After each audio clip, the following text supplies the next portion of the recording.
Hi friends, అందరూ బాగున్నారా? మీరు బాగుండాలని కోరుకుంటున్నాను. మా అమ్మ అయితే ఈరోజు చేపల కూరైతే చేస్తుందండి. మాంసం తిని తిని బోర్ కొడుతుంది. అందుకనేసి చేపలు తినాలనిపిస్తే మా నాన్నయితే చేపలు తీసుకొచ్చాడు. అందరూ ఉన్నాం కదండీ! అందుకని ఎక్కువే తీసుకొచ్చాడు. ఒక 5 కేజీల చేపలు. మొత్తం శుభ్రంగా కడిగైతే దబరలో ఏసేసింది. ఒక 3 మామిడికాయలైతే కట్ జేసి పెట్టాను. మొత్తం అందులో వేస్తుంది మామిడికాయలు. అసలు పచ్చి మామిడికాయ లేనిదే చేపల కూర తిన్నట్టే ఉండదండి. అసలు అంత టేస్ట్ గూడా ఉండదు. మామిడికాయ అయితే మొత్తం వేసేసిందండి. ఇప్పుడైతే పసుపు, కారము, చేపల పులుసులోకి వేసే పొడి గూడా వేసి పెట్టాము ఫ్రెష్‌గా. అది గూడా అందులో వేసిద్దిప్పుడు. టమోటాలు, పచ్చిమిరపకాయలు, ఎర్రగడ్డలయితే కట్ జేసి పెట్టాను. మొత్తం కలిపేసింది. ఈ పొడి అండి ఆవాలు, మెంతుల పొడి. ఇది గనక చేపల కూరల్లో వేస్తే చాలా చిక్కదనము, నీసు వాసన గూడా ఉండదు. ఈ పొడి కంపల్సరీ పులుసు కూరల్లో అయితే చాలా బావుండిద్ది.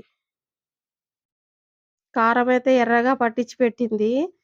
ఈ చేపల కూరల్లోకి ఇలా ఉంటేనే బాగుండిద్ది రుచిగా. ఎక్కువ కాబట్టి చేపలు అది ఎంతెయ్యాలో నాకైతే తెలీదు. మా అమ్మ బాగా వేసిద్ది. నేనైతే కేజీ, 2 కిలోలు అంతకన్నా ఎక్కువ వండలేను. పసుపు గూడా బాగా దట్టంగా వేస్తుంది. ఒక 3 స్పూన్‌లయితే వేసింది.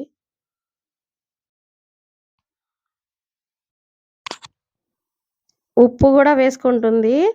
ఒక పిడికెలైతే వేస్తుంది ముందు. తర్వాత సరిపోకపోతే లాస్ట్‌లో చూసైనా వేసుకోవచ్చు.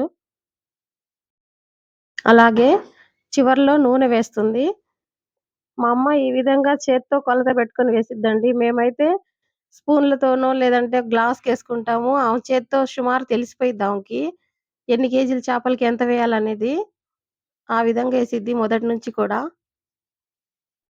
చివర్లో కొంచెం కొత్తిమీర గూడా వేసి, బాగా 4 వైపులా కలిసేటట్టు కలుపుతుంది. ఈ విధంగా కింద, మీద ముక్కలు ప్రతి ముక్క కారం, పసుపు తగిలేటట్టు బాగా కలిపేసుకునిద్ది. చేపల కూర వండడంలో చాలా మంచి ఫేమస్ అనమాట. చాలా బాగా వండిద్ది. కొత్త మామిడికాయతో ఊరగాయ ఏస్తే ఎలా ఉండిద్దో అలా వండిద్ది మా అమ్మ చేపల కూర వండితే. ఒక్కసారి తింటే గనక మళ్ళీ మళ్ళీ తినాలనిపిచ్చిద్ది. అస్సలు మర్చిపోరు. చింతపండు చూడండి ఎంత చిక్కగా అసలకి ఎలా గుజ్జు తీసేసి, వడేసి మరి ఏసిద్ది దాంట్లో. ఆ తొక్కు గూడా ఏమి పడకుండా దాంట్లో. ఒక అర కేజీ అయితే చింతపండు పట్టింది. సుమారు ఒక 350 గ్రాములు, 400 అయితే ఖచ్చితంగా పట్టిద్ది. చేపలు ఎక్కువ కాబట్టి. చింతపండయితే బాగా గుజ్జు గుజ్జుగా చేసి, ఆ రసం మొత్తం అందులో వేసేసింది. 2 సార్లుగా రసం మొత్తము చిక్కదనంతో వేసిద్ది బాగా. ఆ పచ్చి మామిడికాయలు, ఈ చింతపండు రసము మొత్తము ఈక్వల్‌గా సరిపోయిద్దండి పులుపయితే కూర వండేసరికి. ఇప్పుడు కొంచెం నీళ్లు వేసుకొని, సరిపడా నీళ్లు వేసి, బాగా కలిపేసి స్టవ్ మీదైతే పెట్టేసుకుందాం. చివర్లో నీళ్లు వేసిన తర్వాత, చిక్కదనం ఎలా ఉందనేది ఒకసారయితే చెక్ జేసుకుంటుంది మా అమ్మ. మరీ పలచగా లేకుండా లిమిట్‌గా ఉండాలది. చిక్కదనము ఇంకొంచెం ఉడికేసరికి ఇంకొంచెం చిక్కబడిద్ది కూర సరిపోయిద్ది. ఈ విధంగా ఉండాలండి. ఈ వీడియో మొత్తము స్కిప్ చేయకుండా చూడండి ఫ్రెండ్స్. అలాగే ఒక సబ్స్క్రైబ్ కూడా చేసుకోండి. లైక్, షేర్ చేయండి.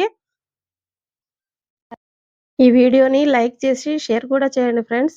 మీ యొక్క షేర్ వల్ల ఈ వీడియో ఇంకొంతమందికి చూసే అవకాశం అయితే ఉండిద్ది.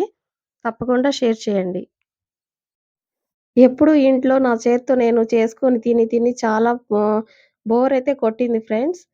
ఇలా అప్పుడప్పుడు అమ్మ చేత్తో తింటే ఆ రుచే వేరేగా ఉండిద్ది. కమ్మనైన అనుభూతి.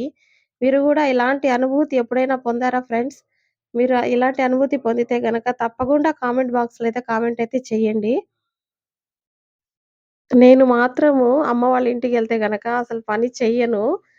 ఇంక చేసేవాళ్ళు చేస్తుంటారు. తినడము, వీడియోలు తీసుకోవడము, మాటలు చెప్పుకోవడం ఇదేనండి నేను చేసే పని. తిడుతుంటారు చేయట్లేదని కానీ పట్టించుకోను. ఆ 2 రోజులే గదా తిట్టుకొని అని చెప్పేసి వదిలేసి, నా పని మాత్రం నేను చేసుకుంటూ పోతాను. తినడమే నా పని. చేసేది వాళ్ళు, తినేది నేను. వంట వరకు మాత్రము మా అమ్మ చూసుకునిద్దండి. ఇంకా పై పనులన్నీ వచ్చేసి అందరం వెళ్ళినప్పుడు మా చెల్లెలు, మా మరదలు ఎక్కువగా వాళ్ళిద్దరే చేస్తారు. నేనైతే చెయ్యను. వాళ్ళ వరకే ఇంక నేను చూసుకుంటా ఉంటారు. నేను మాత్రము తినడము, ఇలా మాట్లాడుకోవడం ఇంతవరకే నా పని. కూరైతే ఉడికింది.